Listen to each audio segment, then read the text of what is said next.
Welcome back to Diamond Niners Weekly. We are live on a Thursday night talking Charlotte 49ers baseball. This is Nick. I'm joined as always by Kevin. What's up, Niner Nation? Producer Brad. Hey. And everybody say hello to a right fielder, Cam Fisher, straight out of Knoxville, Tennessee. Straight out of Knoxville, baby. Man, I'm so thankful for you guys, man. Thank you for having me on. Well, we are live and rolling here. Got a little delay here. It sounds like you guys had a little snag in traffic getting up there to Norfolk, but you are in Norfolk as we speak. It sounds like you had an awesome dinner, and so you're all fueled up for the right. Oh, absolutely. We got a focus bunch this week. We know we got a mission. We got a tough mission ahead of us. But man, we got a focus group. We got a focus group this week. Okay, man, that's awesome. We give everybody just trying to let everybody get to know the players as you guys come on here. Just talk to us a little bit. Start off by giving us a little bit of your background as far as your career and your baseball life, and just how you got started. So it's funny. I actually grew up in a town about an hour up the road from Charlotte, and it's a big, it's a small town, but it's big on football. So I actually grew up playing football when I was young. But as I got older, started playing baseball, found out that, I kind of like baseball a little more. I'm not getting, hit in the head and sore shoulders and all that. And so I was 10 or 11 years old, moved over to Knoxville, and man, Knoxville's big on baseball. And I figured, all my buddies are playing it, I'm going to keep on playing it. And I grew, I got bigger and started to realize, man, I think I got a chance I could maybe take this somewhere. And so, Ole Miss gave me a shot out of high school. Went there my freshman year, didn't have the year that I wanted, but, I learned so much from that program, from Coach B, Coach Clem, all the guys over there that I was around. Took that to Walter State my sophomore year. And I think that's really where it started to click. I belong here. I can play this game. And, I'm sure you've heard the stories of Coach Shelton at Walter State. Man, he taught me so much about the game and about life and, how to go through life and handle adversity in the game and stuff like that. And, I was fortunate enough for Coach Vic to reach out to me and give me an opportunity to play here. And, man, I've tried to take everything I've learned those first 2 years and bring them here with me. And, I'm so fortunate to have the guys I have around me here, the coaching staff I have around me here. It's been so supportive, man. All the fans here have been so supportive of us. And, man, I'm just so thankful to be in the situation that we're in right now, being in beautiful Norfolk, Virginia. Man, it's a blessing, man. I could have never seen where baseball's taken me 5-6 years ago to where I am now, man. It's pretty surreal. It's pretty surreal. You do look like you're having a lot of fun out there, Cam. You always have that look on your face, like you're just playing a game, just having fun with it. So we prepped you for this before we got on, but you brought up Coach Shelton and you brought up Walter State and JUCO. You got a JUCO story that will work on a family friendly show. Well, man, when people talk about, the JUCO grind, like the JUCO lifestyle, man, it's real. You don't always have the funding or the resources that we have, like we have at Charlotte, like other programs have. So, a lot of times you got to make do with what you got. So Coach Shelton's a master at that, man. Whatever we got to do to get the job done, we're going to do. So we got a week, and I think it's the end of October, right before we go off, start finals preparation, all that. So we called it something different, but it was a conditioning test week where, we have these days. It's usually 4 or 5 days of the week where we'll practice, and then we get after it conditioning wise. They're called tennis courts. And so usually weather's pretty nice, but there was one day. I remember this day specifically at the end of tennis court week. It was freezing rain, sleet, probably 38 degrees in Morristown. It gets cold, and couldn't get on tennis courts. So we brought it out to the field. And we go through our routine, pretty normal warm up. So he stops everything. And, he's got that look in his eye that, man, this ain't about to be good. And he brings out 3 benches from the dugout, puts one in right, puts one in center, puts one in left. 3 med balls to go with it. He's got the whole bag of toys with him. So, man, this ain't about to be good. So we start. First thing he does is he's got to demo this drill that we're about to do. And first thing he does, Shelton's he's a big dude. He's a big dude. And we see him take off for the foul line. Dead sprint. Gets to our bench, shows us what we're going to do. And he's hopping over this bench back and forth like this, showing us what we're going to do. And so we get there and we've got our freshmen going first. Our redshirt dudes are up. They're getting ready to go. We do coming to the end of the gasser in left field and where you're jumping over the benches. First dude gets up there. Legs are jello because we're exhausted. He doesn't make it over the bench. And so he trips, falls. Everybody's laughing. Shelton has his video camera filming this dude fall over the bench and pretty much in a full pass out, laughing at this dude with the video camera looking over him, just like horse laughing. But, when people talk about, mental toughness in JUCO, man, you just got to wear that one. That's just one of those JUCO bandits, man. Different breed, man. Did that video make it out anywhere? I'm not sure. I know he has it on his phone, and I know he's got a stockpile of other ones just like it. But, man, just so many. I mean, I got so many good memories from Walter State, man. So many. That's awesome. Fast forward a little bit to this past week. You guys have played 3 home games in 3 different ballparks over the past week. The Hayes, obviously, and then we played uptown at Charlotte, and then on this past Tuesday in Kannapolis. Talk a little bit about playing in some minor league parks over the past week or so, and you had a big night on Tuesday. Talk a little bit about that if you can. It's a different vibe playing in those parks, man. It feels like whenever you get there, especially at Truist, man, you're playing for your city. And that was the first thing that Coach Woodard told us, man, this is our town. It's going to be a packed house. It's going to be a lot of people from Charlotte there. This is our city. And so, you get out there, you see the skyline, man, it's beautiful. It's beautiful behind the field. Man, I got goosebumps right now looking at it. Just thinking about it, man, it's just a different vibe at those big league parks because, you want to be there. You dream to be there one day. And, you've got these guys that are, older that have been through it and that are playing there, just established. You look in those lockers, man, you want to be there one day. You want to have that opportunity to play there. So, playing there, just Kannapolis, Truist, man, it's a different vibe whenever you go there because that those guys, man, special. Now be careful, Cam. Coach Bick has entered the chat. Welcome, Coach Bick. Hey guys, what's up, Cam? What's up, Coach? Keep going. So I'm just listening. For those of you who are seeing the video here, they're in their respective hotel rooms in Norfolk. They literally just got in off the road.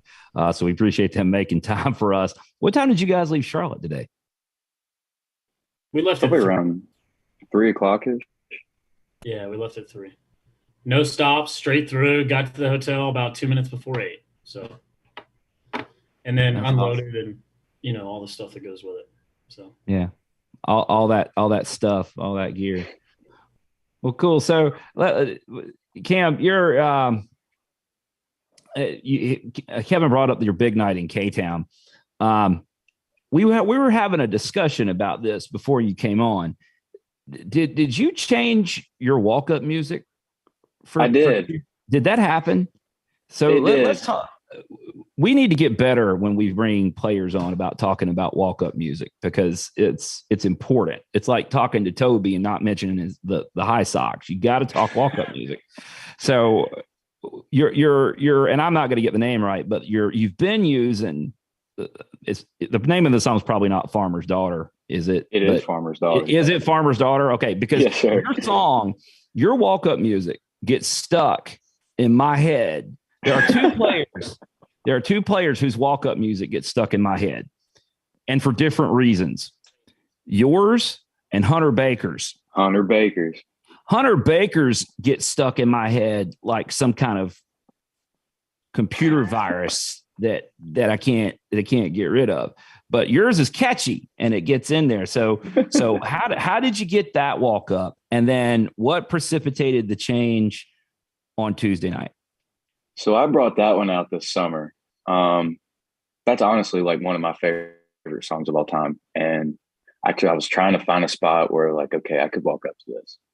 And so I did it the first game that I got to Forest City this summer. And I loved it. I sing it every time I play it. I sing it walking up to the box. It's almost like a calming feeling. But for some reason, it just ran out of hits. Ran out of hits last week. So I just felt I'm superstitious when it comes to Between the Lines. So, I had to find something that maybe had some hits in it. So I had a buddy that played at another junior college. It was like, okay, try this one. And it was Justin Timberlake's My Love. And I was like, all right, I can get down with this. And so I brought it out at Kannapolis. And I was like, okay, I kind of feel this. And first 2 at-bats, 2 walks, 9 pitches. I was like, okay, maybe this does have some good superstition in it. And then Coach Woodard puts on a hit and run my 3rd at-bat. And, I hadn't been hitting the ball real well. And then I get a pitch that, is halfway in the other batter's box, somehow sneaks in. I'm like, okay, yeah, I got to stick with this because that's not really normal. That's a sign like, yeah, this is a song I got to stick with. This guy hits in it. So you're going to stay with Justin Timberlake for the time being until I feel like I need to switch up again. Then I'll go back to Farmer's Daughter. She doesn't know this, but you just became my sister's favorite Charlotte baseball player based on the Justin Timberlake thing alone. Because I love Justin Timberlake. So does she, and always has. But so that's good. But we can still keep Farmer's Daughter in our playlist, right? Oh, absolutely. That's still my number one. My number one. Okay, because we have a tailgate playlist, and we try to keep players' walk-up music in the tailgate playlist. So now we got to go find this Justin Timberlake song and add that in. But okay, that's cool. So Cam says he's superstitious. Are you superstitious? Just a little stitious. You're just a little stitious. That's what I thought. Yeah. Now you got to stick with it now, Cam. You got to stick with the Justin Timberlake for now. I can't switch up now. Yep, you're good. You mentioned Forest City this summer. What was it like playing this summer with Butch and getting to know your future teammate out in Forest City? Man, Butch is awesome, man. I actually live with him right now. He's one of my best friends. I think I've got in my life right now. Like when I have a bad game or we go back to the apartment and I'm not feeling good about the game, like we always talk about things that went on. We talk about what we think, swing wise, like where we can improve, approaches, stuff like that. And then just outside of baseball, man, he's a guy you always want to have around. And so like having that this summer and knowing that, I was about to walk into a really good situation in Charlotte, just, man, he's a good guy to have in your corner. He's a really good dude. We saw you guys play up in Forest City one game. Well, we waited the rain out, didn't we, Kevin? To see the guys. I remember that. That was a long night, man. That was a long night. That was a long night, and then we drove back here to Charlotte afterwards.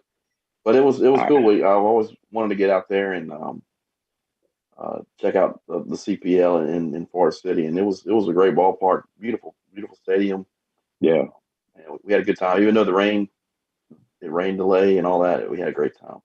And what did they give you for waiting out the rain, Kevin? Do you remember? I got a Bojangles sandwich, free Bojangles sandwich. I remember that, man. That was a long day. I think we were playing Bake's team that day too. We were playing Ashboro. I think. Yeah, we were. Yeah. It was asked for. Yeah. That's a fun park though. But you guys, to Kevin's point earlier, you guys tore up the CPL this summer. You and Butch both were just y'all were hitting the cover off the ball. I'd attribute that a lot to having our coach, man.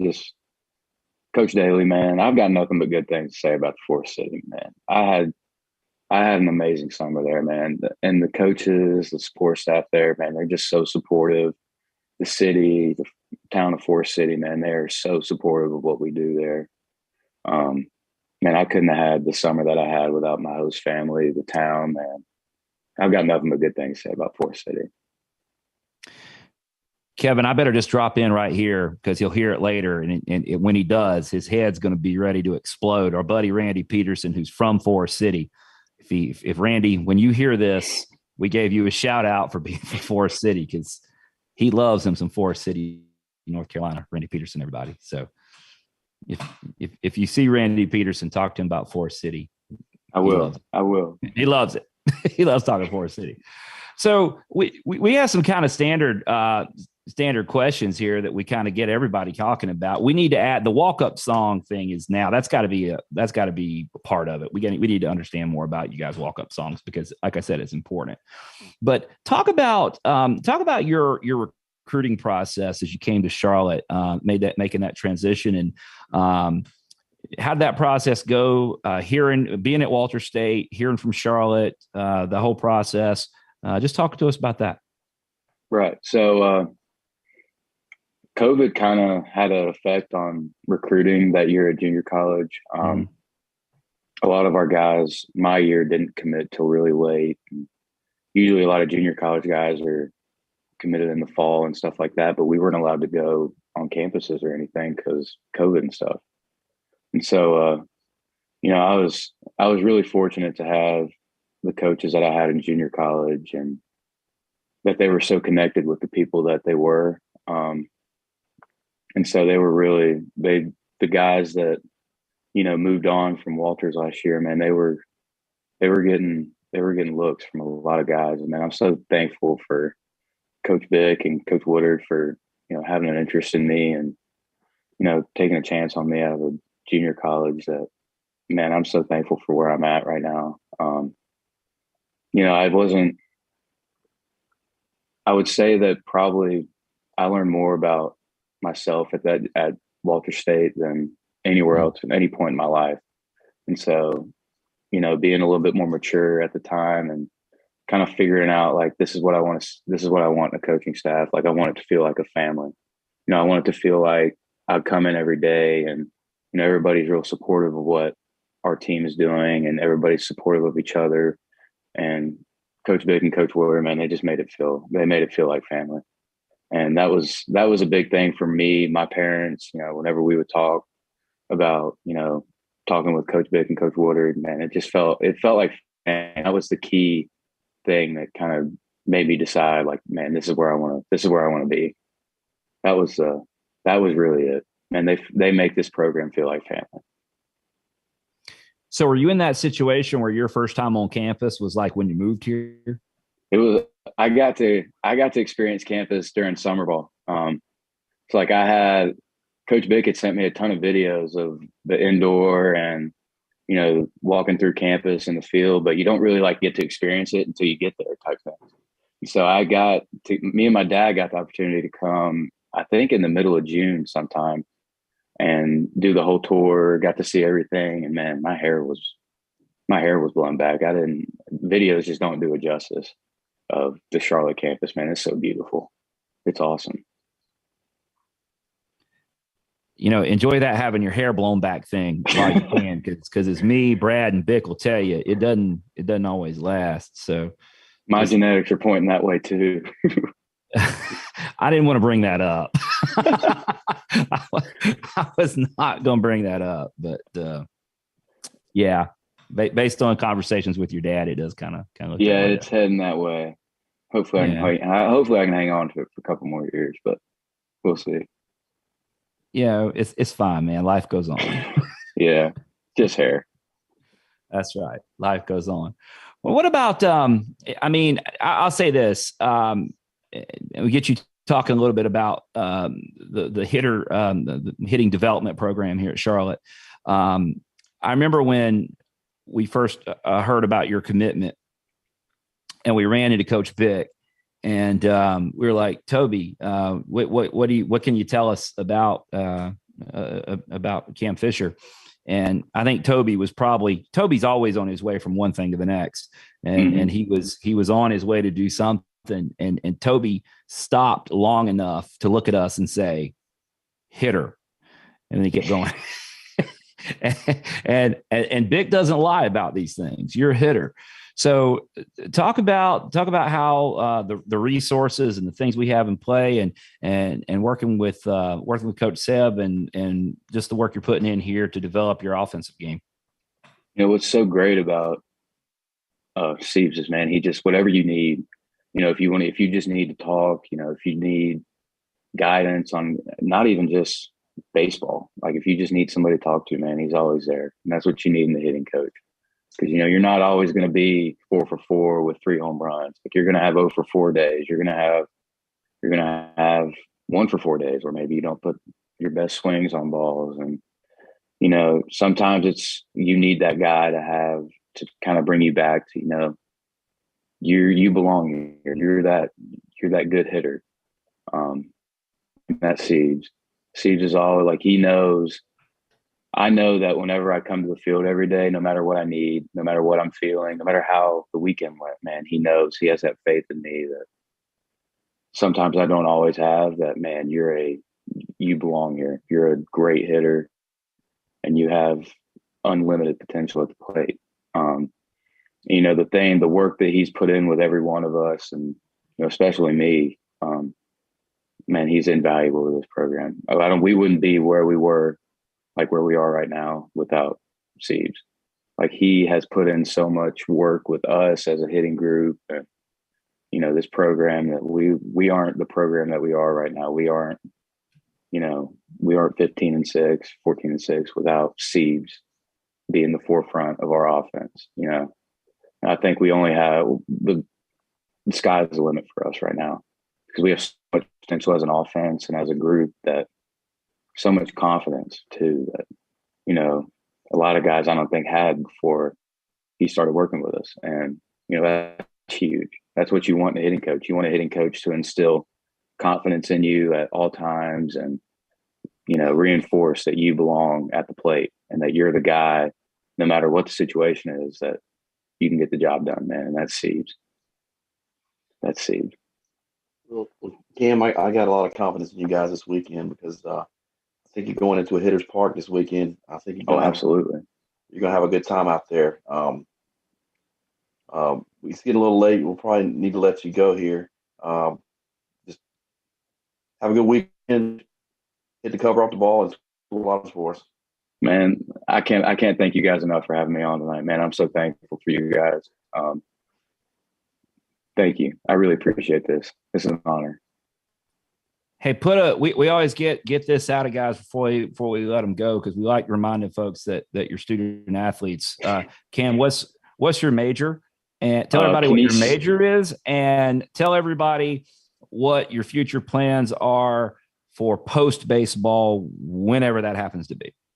So right now I am a double major. I am double majoring in kinesiology and sociology, and hopefully I can, after baseball's done, get into a good grad school and head towards the physical therapy route, maybe the athletic training side. Whatever I want to do, man, I want to stay around sports. Hopefully on the PT side, that's a dream, but hopefully I can keep carrying that dream out. Awesome, man. Well, Cam, we're going to let you get some rest, because you've got baseballs to smash this weekend. Can't wait to see you out there, especially with that wind tunnel they got going out there in right center field there at Old Dominion. So, yes, sir. Going to be fun, man. Have fun. I know you always do. Have fun with it, and can't wait to see you out there, buddy. Yes, sir, man. God bless y'all. Thank y'all. All right. Good night, Cam. Good luck, Cam. Good night. Thank y'all. Toby, where do y'all keep finding these guys? He's a fun kid.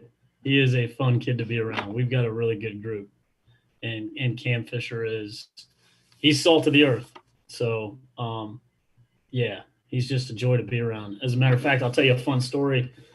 So the second hit and run on Tuesday night, when Cam got to third, Cam goes, "Man, coach, I like hit and runs." I was like, "Yeah, buddy, yeah." So it was awesome. I actually, me and Coach Simmons are rooming together right now on the road. So we were listening while you guys were talking. We were unpacking. So we were, me and Coach Simmons, we had this down to a science. He gets to hang all his stuff up in the closet, and I get the dresser. So it's, we share the room well. So that you got a plan. Yeah, you plan your work and work your plan. We did. That's one way to pull it. If you fail to plan, what is it? What's the one quote? Fail to plan, fail to execute. People don't plan to fail. They simply fail to plan. Yeah, nobody plans quite like Coach Simmons. So he just executed a really, really good meal. That's what we heard. We had Carrabba's, we had meatballs, we had chicken penne, we had chicken parm, salad, bread, cannolis. It was excellent, and everybody got plenty to eat. It's not easy to feed this group. Clearly, I'm leaving in the morning, get up there, but I should have been there. I should have been somewhere for a cannoli. And what's up with that? I think everybody would have loved it. Is this my first time on the podcast? Or is this the second? Second, we got it. Okay. Might have been third. No, it might be third. Appearance? You jumped in with us. Third appearance, I think. You jumped in on us first year when we were up in Woody's office for a little bit. Okay. Talked a little movie talk, and then over COVID time when we were zooming, you came on and talked recruiting a little bit. Well, I took some notes on the bus, so I've got 108 checkpoints that we can talk about today if you guys want. Really just however long you guys.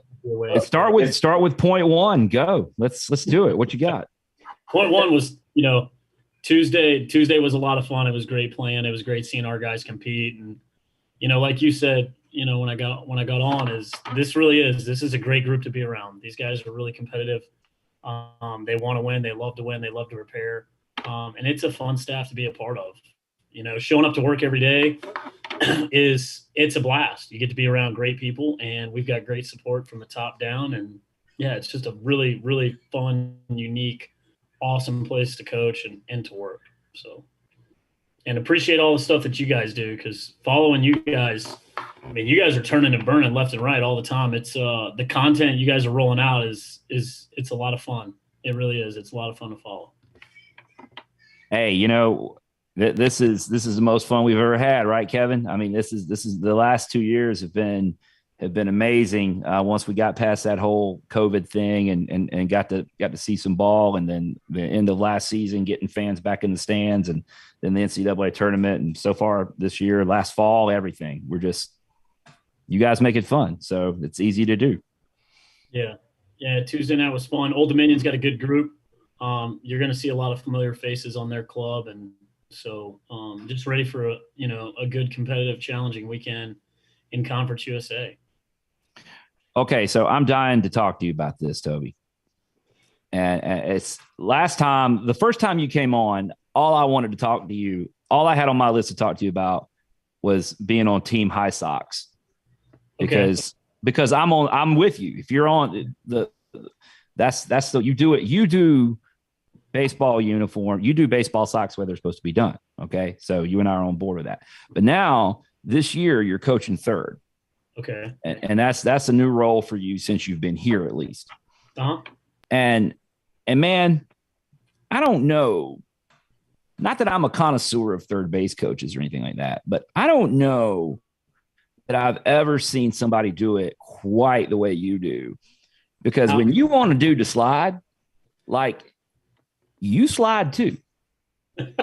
when you want to gotta go home, I swear last weekend you almost beat somebody to the plate. I thought we were going to get 2 runs because Toby was going to slide across home and then the runner was going to score.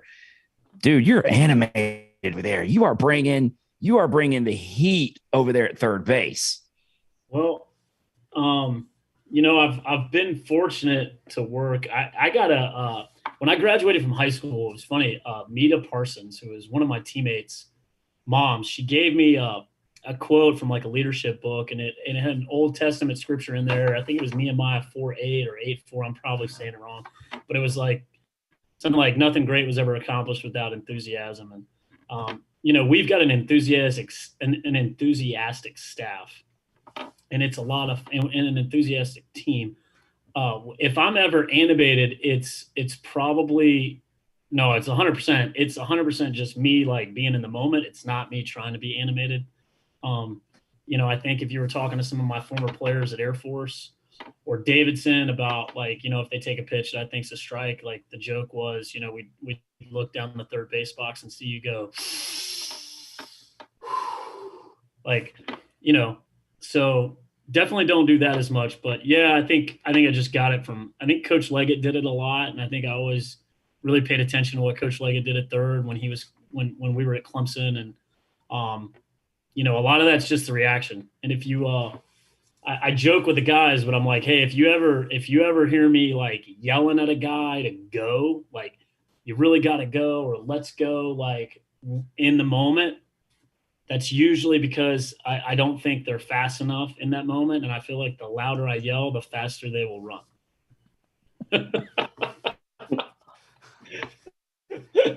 Does it work? I couldn't tell you if it works or not. I really couldn't. I couldn't tell you. Yeah, I'm not sure what. The first time I got called out on that, I was at Davidson, and we had a designated hitter / first baseman named Danny Weiss, who was a really good player, really good hitter. And they were like, Coach, like every time somebody hits a ball when Danny's on base, you're yelling like, "Let's go, Danny!" And that's kind of the first time I paid attention to it. I was like, well, I guess the louder I yell, the faster he runs. So, but yeah. It's science. Yeah. What else do you guys got? I mean, I got a lot, there's a lot that's happening. There's a lot that's going on. I mean, I know it's late for you guys, so I don't want to keep y'all too long. So, but we can go whatever direction you guys want to go. Go ahead, Kevin. Kevin's got something for us. I was gonna ask you what the rule was on the coach's box over there, because I think it was the App State series. I looked over and we had a guy around at third, and I looked over and I couldn't find a third base coach. I looked and I think you were standing on the C logo, rounding somebody from behind home plate. Yeah, I know what you're talking about. That just is like, so there's a lot of plays where you try to delay your decision, right? So that the further and closer to home that you get, the longer you have to make a decision. You don't, because once the runner's past you, it's over. And so sometimes I'll backpedal just to be able to see the view of the field and the view of the throw and, what the trajectory of the ball's doing. And, if it's a big spot in the game, or if I feel like it's going to be a close play, like I might get all the way down there just to make sure that we score, or to know, like, did the guy get, did we get in there? Did we not challenge it, whatnot? So yeah, that's just like being in the moment, getting excited. So that's awesome, because if your strategy is to keep the runner from passing you, so you still have some input on the particular play Kevin's talking about, he passed you on his way to the dugout.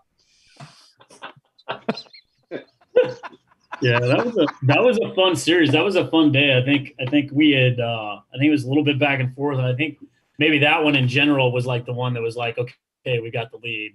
It was a big run, so can't remember who it was, but hopefully it's not, hopefully everybody's mostly paying attention to the guys, because they're the ones that, I mean, there's been a couple games where I've had to ask Donna, our trainer, for some pain relievers because my right shoulder is tired, from waving guys, and that's a good thing. So yeah, it says a lot about our offense and Coach Steve and, what the guys are doing.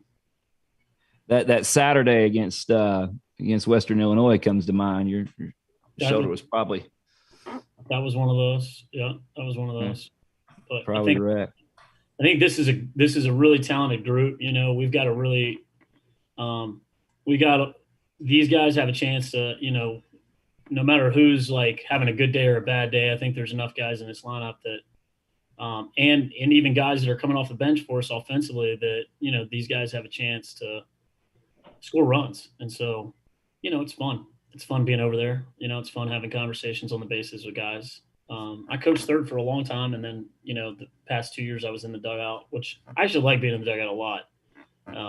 But coaching third is what Coach Woodward wanted me to do this year, so just jump back into it. Now that we've brought it up, though, people are going to be looking to see what happens. And I'm not big on attention, but it's also nice having conversations with umpires, and getting to know the guys at third, because they rotate around. They a 3-man crew. They're going to have one at third, one at first, and one at home, and then they all rotate and take a turn between 3 games. So I get to meet all 3 guys in a weekend series, which is great. That has to be fun. Yeah, it's good. Go ahead, Kevin.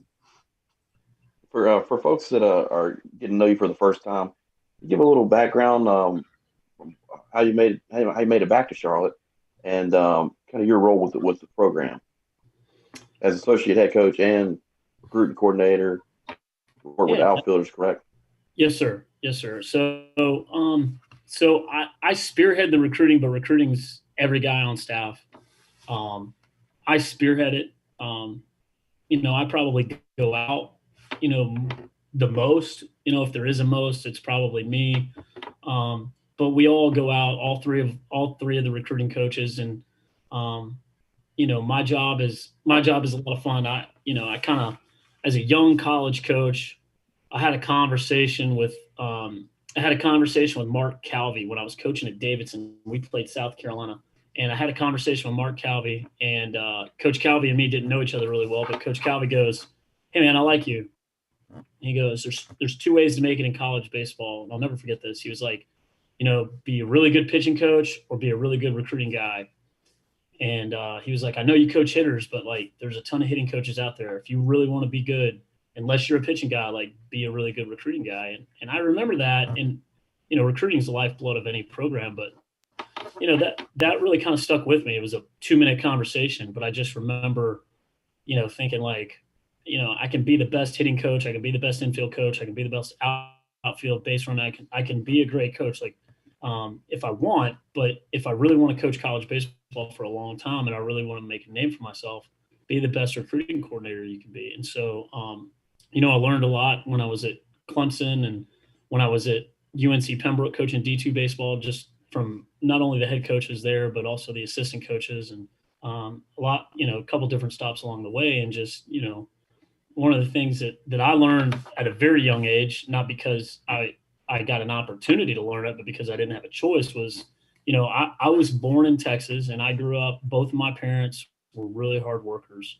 And you guys probably met my parents, they come to games, but, the work ethic part was always instilled in us at a very young age. Me and my brother Lucas. My mom grew up in the Panhandle of Texas in a little town called Earth, and she grew up on a cotton farm picking cotton. She was the youngest of 3 sisters, and then she went to nursing school and put herself through nursing school. And then my dad grew up in Monahans, Texas, and he grew up in the plumbing business with his father. And him and both of his brothers, he was one of 3. They were plumbers growing up the whole time in Monahans, Texas, and so. Eventually my dad met my mom in nursing school in Lubbock, Texas, which is where they ended up getting married. But, for my mom and my dad and putting themselves through college and the things that they did and the sacrifices they made along the way, like, that's really where, like, I learned how to work, no matter what it was, because my mom and dad just, no matter what me and my brother were doing, like my mom and dad were always working and they were always working hard. And, like normal kids that grew up, in the 80s, if you didn't do what you're supposed to, just, we didn't get time out. We got something else. So you learn even faster with that. So that was great. And we moved around a lot when I was a kid. And when I was 13, we ended up in Charlotte, and I went to Charlotte Christian. Me and my brother both went there, and I grew up playing football and baseball. And I played for Coach Simmons' dad, Greg Simmons. So I've known Tyler since he was young.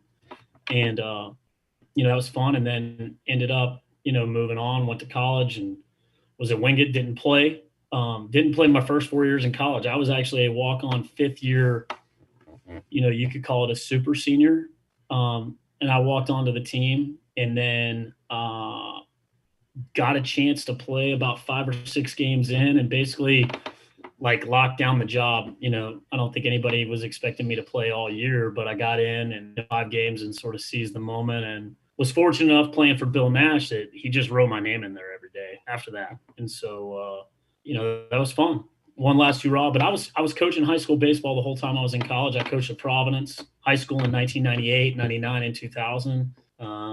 I coached it On Deck when Mike Schilt was in On Deck. He was one of the first guys that ever gave me a job. And then, you know, once I graduated from Wingate, I went on and I got a full-time, well, I was a substitute teacher my first semester, and that was Coach Woodard's senior year of high school. So that was 2003. And was fortunate to coach on that team. And, you know, just to provide you guys some context, and you know how detailed Coach Woodard is, but I remember watching him and meeting him for the first time. He was running a captain's practice in January of 2003, you know, and he's an 18-year-old senior. And I remember being like, hey, who's the guy that's running the warm up and the base running stuff? And our head coach, Les Deming, said, that's Robert Woodard. And I was like, well, that guy's going to be a great college baseball coach one day. And, you know, Coach Deming was like, well, don't tell him that. He doesn't need to hear it. I just, you know, it was really cool coaching a high school team again, their mid-year, and seeing such a talented group, but also knowing, like, you know, and Coach Woodard wasn't the only leader on that team. You know, Rob Wilson, who ended up having a really good career at Davidson. You know, Rob was a leader. He was a little bit more of a quiet leader, but, you know, Coach Woodard was a vocal leader and an active leader. And, you know, I was 24, I think. And so, you know, when you've played college baseball, you recognize what that looks like. And, you know, that's where me and Coach Woodard met for the first time. And, you know, we just kept in touch and we're friends since then. So, you know, the next year in 03 and 04, I coached, I was a full-time football coach and taught PE and health. And then in the spring, I coached baseball again in 04. And then after 2004, it was like, hey, like, you know, I want to coach college baseball. So I got a job at UNC Pembroke as a graduate assistant for Paul O'Neill. And Paul O'Neill's been at UNC Pembroke since 2000, I believe. And he's had just a ton of success there over the past, 21 seasons. I think this is his 22nd. But he gave me an opportunity. And, you know, he kind of called me out right when he hired me. Was like, hey, like, you're not one of these, like, soft private school kids from South Charlotte, are you? And I was like, no, not at all. and, you know. You're from Texas. Yeah, I'm a Texan. So I got a chance to go out there and get my master's and work with him. And that was really fun. Really good experience for me. And, you know, moving on, I was working Clemson camp and UNC camps during the summer. And then Coach Leggett had an opportunity come up on his staff. And so he called me in January of 2007 and said, do you want to be our volunteer? And I was like, yeah. You know, I told Coach, I was like, do you want me there tonight or do you want me there tomorrow? He's like, we haven't even talked salary. I was like, yeah, I don't care. Like, do you want me there tonight or do you want me there tomorrow? I can be there whenever. So I jumped on that. I got to spend 2 years on his staff and being around, you know, Kevin O'Sullivan and Tom Marginis and Kyle Bunn. And, you know, actually the head coach at North Carolina A&T, Ben Hall, was our student assistant in 07. And so that was, you know, me and Ben have been friends for a long time. But, you know, fast forward to taking a full-time job as a full-time assistant where you can go recruiting to Davidson in 9 and 10. I worked with Dick Cook. That was a lot of fun. Kind of got to run an offense, kind of lead practice, you know, help spearhead recruiting. And then when the opportunity came to go to the United States Air Force Academy and work with retired Major Mike Kozlowski, you know, that was an exciting time for me because that one was like, hey, like, I'm going to be the recruiting coordinator. I'm going to get to work for an entity that's bigger than myself. I get to work for one of the top 3 schools on the planet. And, you know, that's halfway across the country. So that was a big one for me, but it was awesome. It was one of the coolest experiences of my life. I got to be there for 5.5 years. And Coach Kaz, I learned so many lessons about leadership and coaching from him and just how to mold young men and how to develop leaders of character. So that was a great experience. And then in 2000 and, you know, about Thanksgiving in 2015, Gary Henderson was the head coach at Kentucky, and he called me and offered me his recruiting coordinator job.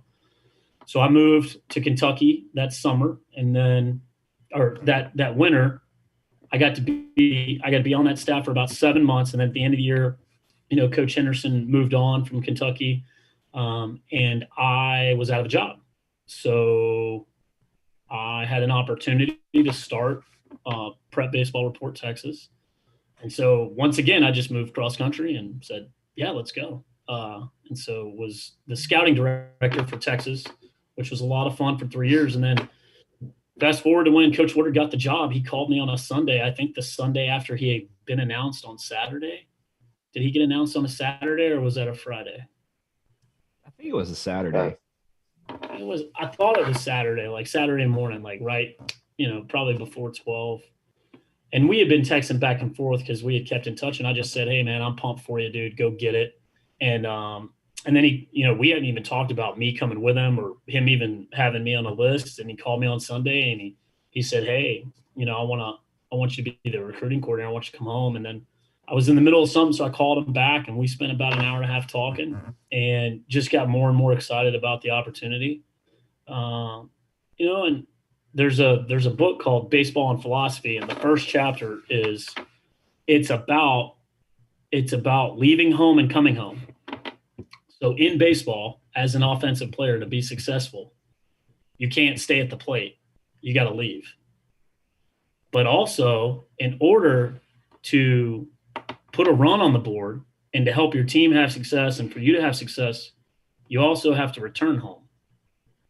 And that just always stuck with me because I had been gone for about 10 years from Charlotte. My brother, my nephew, my mom, my dad, my family's here. And, I'd come home once a year, maybe twice. But, the opportunity to be in my hometown and to be a part of such a, just a storied program and to be on Coach Woodard's staff and, be back in this city. I mean, I love this city. And I've been to a lot of cities. I've been to a lot of cities in the U.S. and Charlotte's always been my favorite. So. As Martin Lawrence once said, that's deep, bro, man. That's deep. Gina? So did I was making some notes here. Do I have this down right? That someone at Wingate got Wally pipped by Toby Bicknell? Is that? Yeah, I don't know if you want to call it that. I don't think it was a Wally Pipp instance. I think it was just somebody was given an opportunity to take a day, and real good player, better player than me. He was kind of scuffling at the start. He had an opportunity to come out, and unfortunate for me, I've never been good enough to take days off, good enough to really rest on any kind of talent. So just when I got in there, I was like, man, this might be my last chance to ever play college baseball. I actually wrote it on the inside of my hat on my bill, before the season started. I wrote last chance just as a good friendly reminder to me to know. It's like that movie, The Replacements. You guys seen that? Mm-hmm. Yeah, that's Keanu Reeves. Oh yeah, Keanu Reeves, Gene Hackman. And some other, but it was always, that was my last chance. And I knew it every day when I got on the field, this might be the last time you get to play college baseball. So, there's certainly an energy that comes with that because, you got nothing to lose and, you got nothing to be afraid of because it's going to come to an end in the next 4 months for me. So you might as well go out there and go out guns blazing, go down in flames. So you talked about how you felt like, or you were advised that you've either got to be a pitching guy, or you got to be a recruiting guy. And I've got a follow-up question to this one because I'm kind of curious about it. But as far as your role now with Charlotte, how do you learn? How do you get yourself in a place where it's not just about going out and finding the talent? You can go and you can find guys that can play. But the way you guys do things, there's a couple factors here. One, you're looking for a certain type of player. And you're looking for a certain type of player that you think you can land, right? Mm-hmm. I mean, there's got to be, it's not just let me go find the best players that I can find. It's let me go find the right kinds of guys, the ones I'm looking for, and the ones I think that are essentially in the word that's coming to mind is in our budget. That's not the word I'm really trying to use, but you're looking for a certain thing. So how did you get good? Because you are good at it. How did you get good at that? I was around some like really storied college baseball coaches. So, I mean, it's kind of neat my transition, becoming a college coach. Like, I get to a very successful D2 program with a guy that knows exactly what it's like to organize, scout, and really like filter through all players and then organize those players into groups, into buckets that are guys that you like, guys that you don't like, guys that you think will have success and not have success. And Paul O'Neill was excellent at that. And then I got to be at Clemson with, Jack Leggett, who was one of the, he's in the, he's a Hall of Famer, and he's a Hall of Famer for a billion reasons. But one of those is just watching him connect with people and watching him connect with families and watching him connect with players and, the lasting relationships that he builds and how he did it. And Kevin O'Sullivan was the recruiting coordinator that year in 2007. So I got to watch how hard Sully worked, and Tom Reginas, who's now the head coach at Winthrop. I got to watch, how hard TR worked and how detailed he was with everything. And, and then I got to kind of cut my teeth on figuring it out and how I was going to be best at it at the United States Air Force Academy when I got to work with one of the best leaders you could ever be around, and Mike Kozlowski, and seeing the way that he portrayed the school that we were at and the things that you talk about with recruits and the questions that you ask and the way that you challenge people. And also, the biggest thing I took away, and it sounds simple, but is take care of your people. And that's Kaz's number one rule of leadership, was take care of your people. So, if you're thinking, if your thought is to always take care of your people, well, that includes the guys that you're recruiting. And the best way to take care of them is to ask a lot of questions. And so we ask a lot of questions in the recruiting process. And, you kind of figure out your own way of talking to kids, and, you figure out things that are important to you, your head coach, your pitching coach, your hitting coach. Right. So it's really about finding out what's important to those guys, because in the end, there's a big question that you ask yourself, I think. And Dave Durnell, who was the head of Air Force Combatives, who taught Combatives 1 and Combatives 2. He's a black belt in Brazilian Jiu-Jitsu, but, he asked this question every class he ever taught at Air Force. And he asked, who is the customer? So he's asking cadets in this setting of learning how to choke people out and, save your own life and, evade the enemy, all different kinds of aspects. He said, at the Air Force Academy as a student, like, who is the customer? And so, I would ask our guys the same thing. I would say, who is the customer? Because the answer to that question is really important. And, in my opinion, our players are not the customer. The customer is everybody that's ever played at Charlotte, every alumni, every former coach, everybody that's ever gone to school here, everybody that bleeds green, and everybody that, loves everything about our city, our state, and the things that we do and what our university represents. Like that's the customer. And so for us, it's okay. So now how do I break that down? For me personally, and my job is us putting together a team and a club that's going to compete and represent this city and this university to the best of our abilities and make those people proud. And the next thing is, I look at the staff and I look at what kind of players Coach Woodard wants, and what kind of pitchers Coach Monty wants, and what kind of hitters Coach Siebehar wants. And then, what kind of athletes do we want? And then, what kind of people do we want? All those things combined. You take all those things into the equation, because, you're not always going to be 100%, but you kind of decide to yourself, these are the things that are, you got to have to just get in the door. This is the price of admission. The price of admission is being a good dude, being a good teammate, having a motor, having a strong work ethic. That just gets you in the door. And then, you start, you take all those things in consideration. You start, who's a good student, and, what kind of background do they come from? Because everybody's going to come from a different background. I think probably the most important thing that I do is simply just ask kids to tell me their story. And, you know, when you're talking to 17-year-olds to 20, some of the grad transfers are 23, and you start with, hey, tell me your story, where they start is just as important as what they're going to say. And I mean, I've had some really moving conversations with the guys that are on our team. You know, I'm talking conversations where somebody's 19 and they're talking to you about their story, and you're like, "Ooh, this guy's been through some adversity. This guy's had challenges. This guy's had to overcome things, you know, whether it's in his personal life or whether it's in his baseball career." And, you know, not every person is going to have a story like that, but we're all going to face adversity. And Coach Woodard talks about this with every recruit that comes on campus is you're going to need help. You're going to need support, and we're going to be here for you.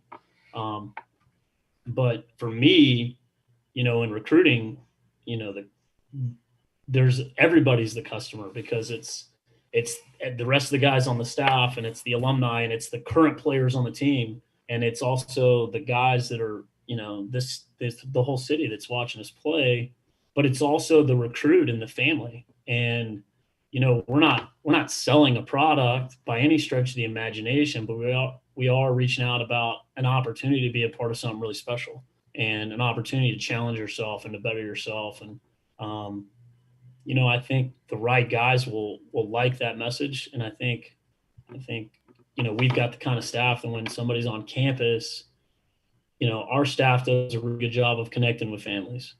Not to say that we got it figured out. I'm not saying we got it figured out, but if you've been around this staff long enough individually, you know how awesome the people are that are on it. You know, from Eric McKibben to Tyler Simmons to Phil Siebehar to Austin Miney, you know, to Coach Woodard, Jay Graffinino, our academic advisor. I mean, Donna Nemo, our athletic trainer, and on and on and on. It really is. It's great people. And so my job is really easy. It's get them on campus, set up an itinerary, and then make sure they get to meet everybody. Because if you meet everybody involved in this program over a 4 or 5 hour period, it's going to be really tough to walk away, you know, with everything that Charlotte already has and be like, yeah, I don't know. I don't know if I want to go there. Yeah. So just out of curiosity, as a follow-up to that, I'm just thinking about the challenge or the opportunity to not only find baseball players that you're looking for, and I'm talking about your time at Air Force here, but you're talking to people that not only want to play baseball, but they need to be able to cut it at one of the toughest schools in the world. Yeah, it's an Ivy League school on steroids. And they need to be prepared to not only play baseball and do the classwork, but do the officer training. And then they need to be prepared to make what I believe is a 4-year commitment to service. So talk about that process, because that's you're talking about these buckets of players. That's a whole nother bucket, right? Guys that are willing to make that kind of commitment. It is. It's a big commitment. So, and actually it's 5 years of service after you graduate, minimum. But the first thing you would look at is the academics, because if you're not even close academically, there's no point. So it really makes the pool a lot smaller of the players that you do recruit. But you know, we would have 1 or 2 guys out of 14, and every, you know, let's just say our average recruiting class was 13 or 14. We would have 1 or 2 guys that knew they were going to go to a military academy and play baseball, but didn't know which one they were going to go to. But I mean, you know, 85 to 90% of the players on our team at Air Force, they had no idea they wanted to join the military. They were just high academic kids and really good baseball players. And, you know, when we called them, I mean, you're talking about if you ever get a chance to hear Kaz talk, like, you know, it'll change you. And you're talking about, you know, a 16, 17-year-old kid getting on the phone with Mike Kozlowski, and he's talking about, you know, getting an Ivy League education, but getting to jump out of airplanes and fly gliders and, you know, learn how to kill bad guys with your bare hands and hand-to-hand combat and, you know, getting a chance to do some pretty cool stuff. you framed it like a challenge, and I think the challenge is really kind of what sparked guys. So there's definitely a piece of that from a challenging standpoint to say, playing baseball at Charlotte is a challenge, and with the way we work, it's going to be challenging. With the way we practice, it's going to be challenging, and so you're framing it in a way that just communicates that with a little bit more transparency.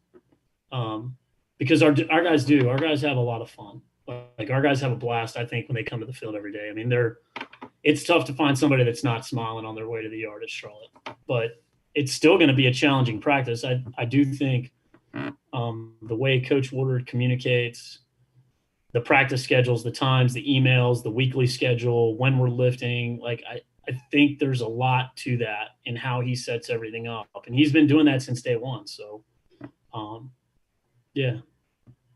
So are you saying that part of the discussion with recruiting young men to Charlotte does not involve killing people with your bare hands? Is that? No, it does not. But I will warn you that Dr. Benny Rodriguez is a purple belt in Brazilian Jiu-Jitsu. So just be careful about laying your hands on Dr. Benny Rodriguez. He's usually all smiles, but he can probably tie my arm into a knot. I think that's new information, isn't it, Kevin? I never heard that before. I think you heard it here. Trust me, I wasn't gonna lay hands on him anyway, but yeah, Doc B is funny because I was talking to somebody about how extension is weakness if you do it too early in your swing, and I was like, Doc, you know jiu-jitsu, don't you? And Doc kind of he nodded his head. And I was like, yeah. So like, if I put my hand and I push it on Doc's chest, I was like, I'm at risk of being arm barred. That's a bad thing if somebody breaks your arm. And then Doc B just sort of like, I can't, I'll show you guys in person, but he sort of like started moving one of my fingers back. And then he locked my wrist up in a very like nonchalant way. And I was like, Doc, please don't hurt me. So wow. He's an actual Renaissance man. If you think about it, Doc B is. Doc B is an engineering professor, and he's a purple belt in Brazilian Jiu-Jitsu. And runs the Bat Cave, and analyzes baseball data.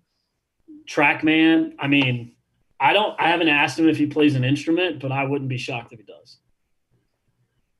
We're going to have to effort that. Yeah, we're gonna have to effort that. We need that's something we didn't ask Cam about if he plays an instrument, because we're collecting instruments. We've got mid-range Mike with his cello, and Woody's learning to play the drums, right? So we're putting together a Charlotte baseball.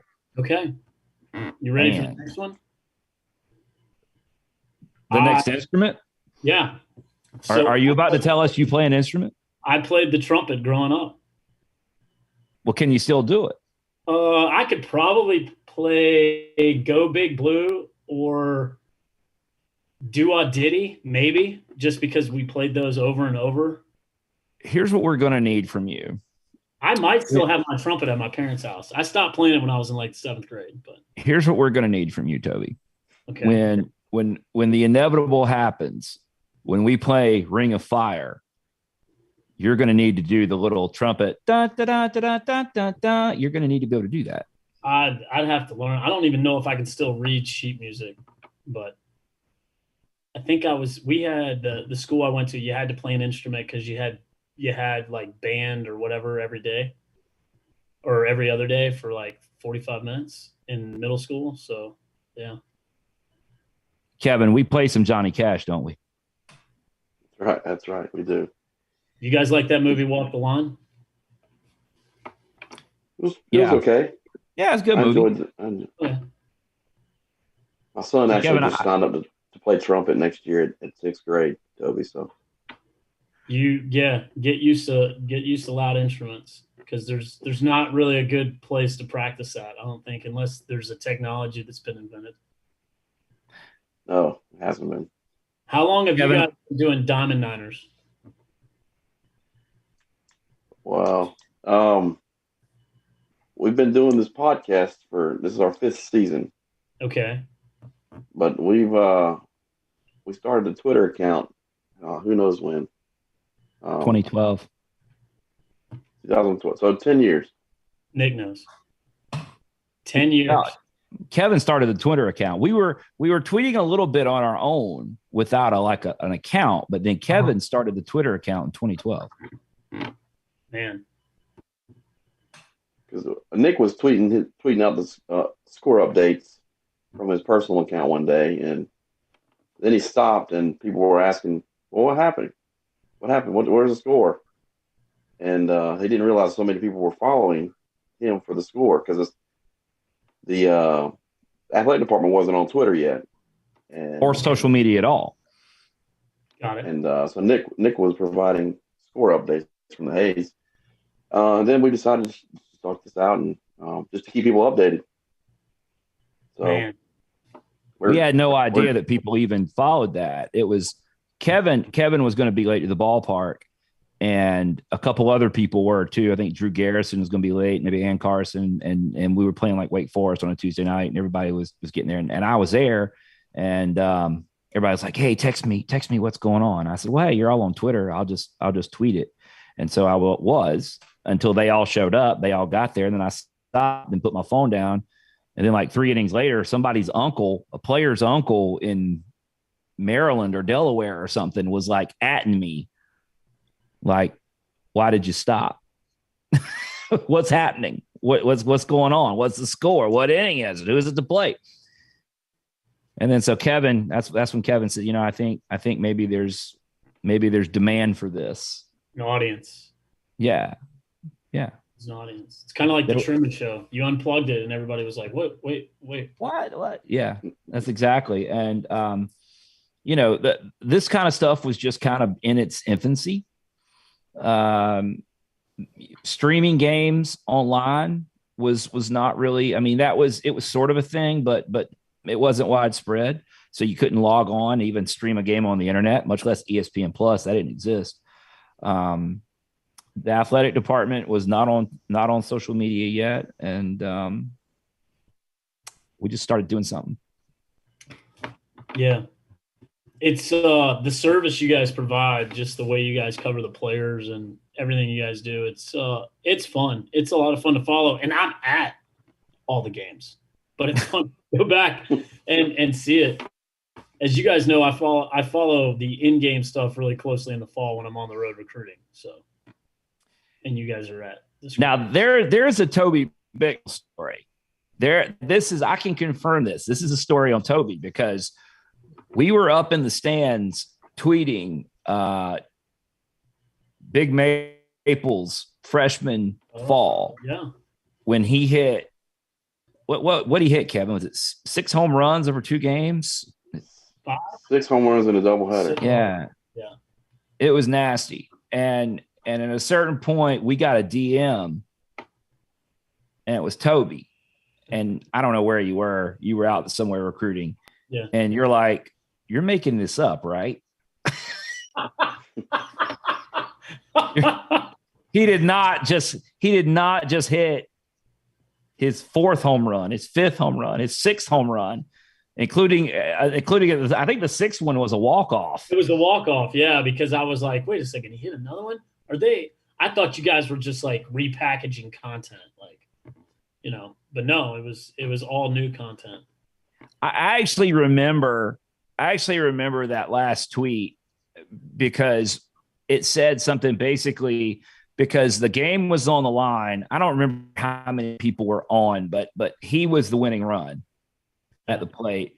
And the setup tweet was something like, 2 on, McCabe up, green team trailing by. I think they had a base open because I think Chanskowski decided not to walk him. Yeah, I think it was runner. I think his squad was down 2, and it was runners on first and second, and they pitched to David. And we set it up like, okay, here's the situation. And the last tweet just said something like, I'm not even going to tell you what just happened. You won't believe me anyway, but just know that, the green team just won in a walk-off, 7-6 or whatever it happened to be. because it didn't. Yeah, you were right. You were DMing us like that. You're all making this stuff up, right? Well, I think we all knew Dave had power. I mean, that was pretty obvious that he could hit, but I mean, you don't see people. I mean, that's kind of like unconscious. You know what I mean? Well, we didn't. We got Cam off to get some rest, but Cam had a big ball too. Kevin, we were just talking about this. Did he hit two grand slams in one game, or he did? Yeah, he had a really good football series. He had a really good fall. And Cam's dad came with Cam the first time they showed up to campus. So you guys will like this. This is a good Cam Fisher story. So I've never seen Cam play live. He's playing in Forest City. I'm trying to get in touch with him because I want to go watch him play. I show up. I think I showed up to a rain out too. Excuse me. But the rain out that I showed up to, I don't think it ever got started. So I just say, I still haven't met Cam. I just tell the manager, I'm like, hey, like, can you send Cam Fisher out here? Cam comes out the fences between us. And I was like, Cam, it's Coach Bick. And he was like, and he just like gives me this bear hug, like over the fence. He's like, Coach, thanks so much for coming. I'm sorry it's raining, And so I went back and watched him play like 2 days later, but just the kind of kid he is, like the first time he meets you, like he's just always appreciative and very thankful. And we're lucky that he's here. But his dad comes to campus with him the first time they come to campus. He's never been to campus. We meet him at the top of the stadium at the statue, and him and Coach Woodard walks up, and like the first thing Cam says when he meets Coach Woodard is he goes, Coach, is that a mullet? Because, Coach Woodard had that, kind of not true mullet, but he had that haircut from the season. And Cam Fisher's dad, Chip, who, by the way, Chip played for Jack Leggett at Western Carolina. Fun story. So did Andrew Grandy's father. Both their dads played for Jack Leggett. Yeah. Coach Bick dropping knowledge tonight. We got Benny breaking people's wrists. We got all kinds of nuggets. But so Cam goes, Coach, is that a mullet? That was the first thing Cam said to Coach Woodard when he met him. And Coach Woodard just kind of giggles. And Mr. Fisher, Chip Fisher, goes, I'm just going to go ahead and apologize for my son right now. And it was such a great visit, driving those two around and just Cam seeing everything for the first time and being with Chip. But yeah, that's a fun Cam Fisher story because he's every time you get a chance to be around him, you just realize what an awesome dude he is, and he's a blast to be around. Got a couple comments coming in here in the chat. You're doing big numbers up in Arden, Coach Bick. Okay. The Arden contingent loves you. Lucky to have you. You're huge in Arden, dude. We have a big listenership up there. And our boy Feet Davis says go Niners. So he just wants you to know. We appreciate everybody listening. So yeah. Sorry we couldn't do this at the Haze, by the way. The backdrop's not as good in the hotel. Right. Well, we're looks working like you're on in some hotel room. Yeah. I'm in my hotel room. And me and Coach Simmons like to keep the room cool. So it's at 66 right now. We'll probably turn it down to 64 before we retire for the evening. So Kevin, you got that look on your face like you're about to bring us back to baseball, and that's what you do. So no, please. Well, I was going to say we've talked about this off air before. We're probably going to do a spinoff show with Coach Bick Hour with Dalvin Niner Report. Okay. Probably in the off season. Yeah. We got it's a variety Coach Bick variety show or something like that. Yeah. But let's if you insist, Nick, we'll get back to talking Niner baseball here.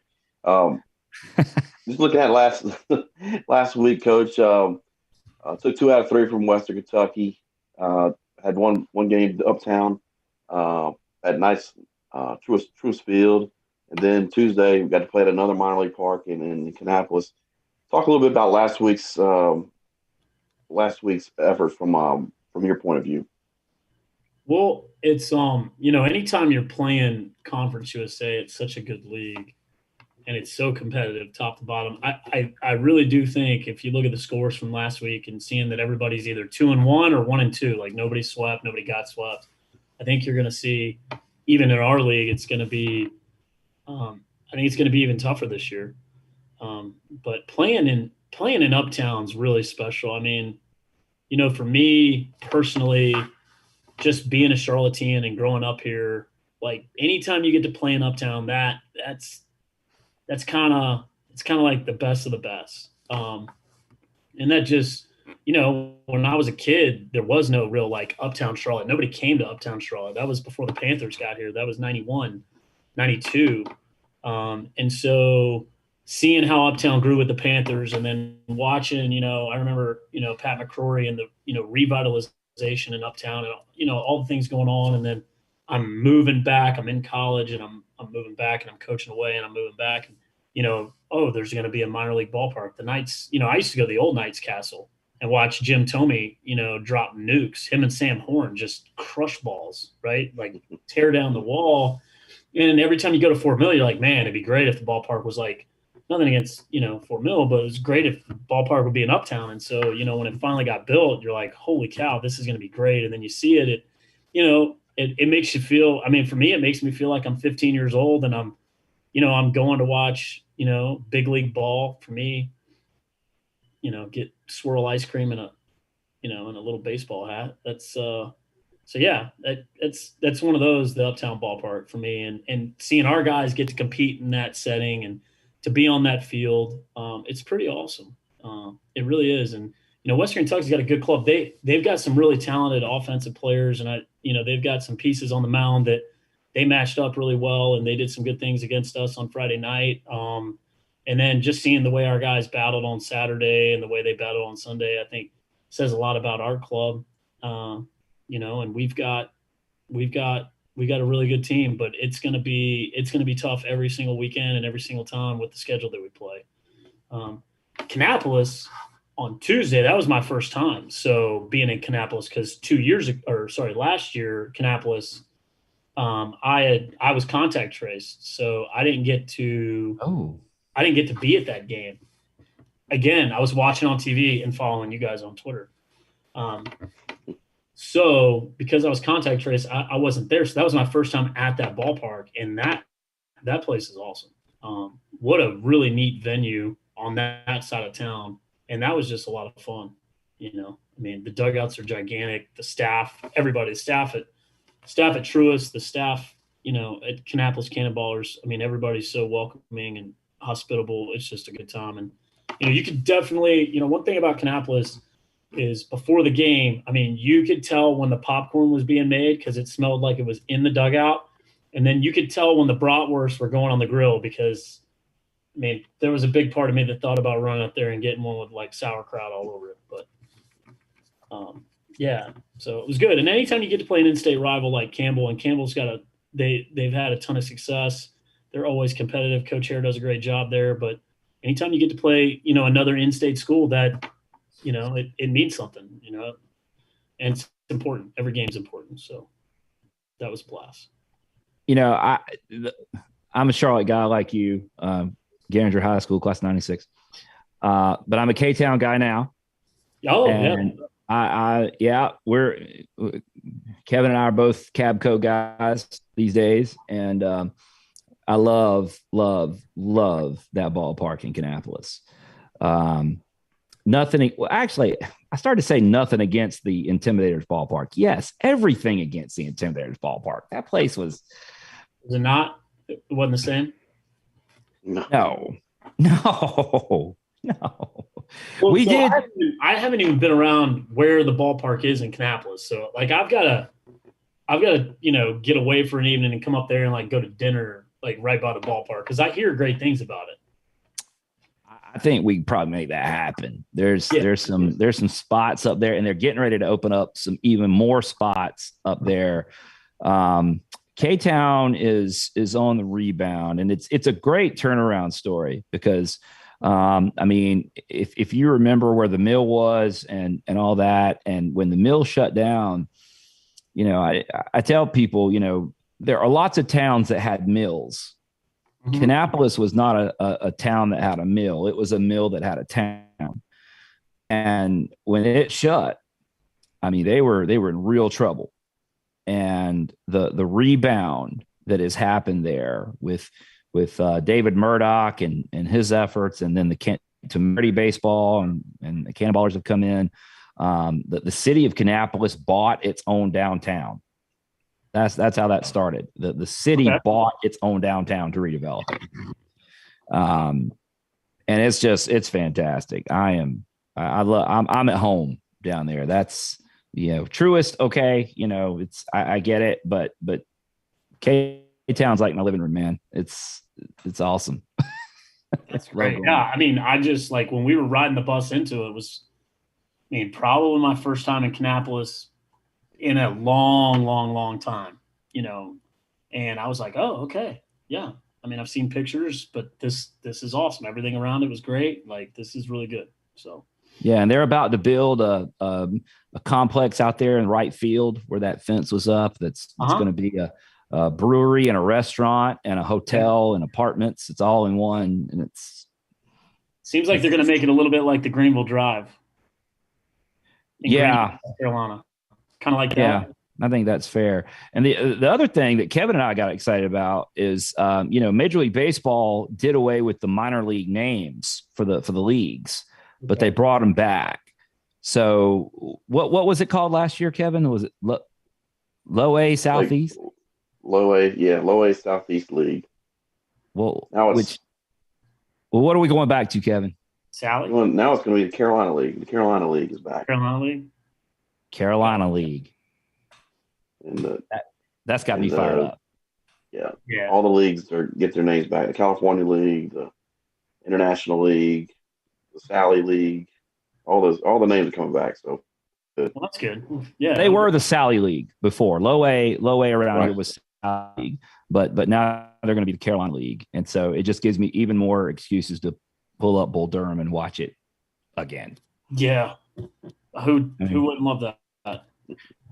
All right. So producer Brad is feeding me information about how long we've been going. And we're just blowing through. This is and let's face it, we could just keep going. In fact, we could. In fact, we're getting a little. The folks up in Arden are now starting to coach you a little bit, Toby. Someone coming in the chat. The chat here is that the Arden contingent wishes you would open up a little more and would share a little more. Don't be so shy. Got it. So take that as advice. Take that under advisement and work on it. But we gotta get you guys. You and actually, I'm not worried about you. I'm worried about Tyler getting his beauty rest. We're gonna talk about. Let's talk about Old Dominion a little bit here before we turn in. What time you guys get in the ballpark tomorrow? Great question. Coach Simmons probably knows. Hang on, I've got an extremely detailed itinerary here. Tomorrow, we depart at 3. We'll get to the ballpark at 3:35. All right, rock and roll. Let's go. Tell us what we can look for. We've talked about Old Dominion some. They've got a ton of returners. They're going to be tough. Talk to us about Old Dominion first before you go. Yeah, so it's going to be an older lineup.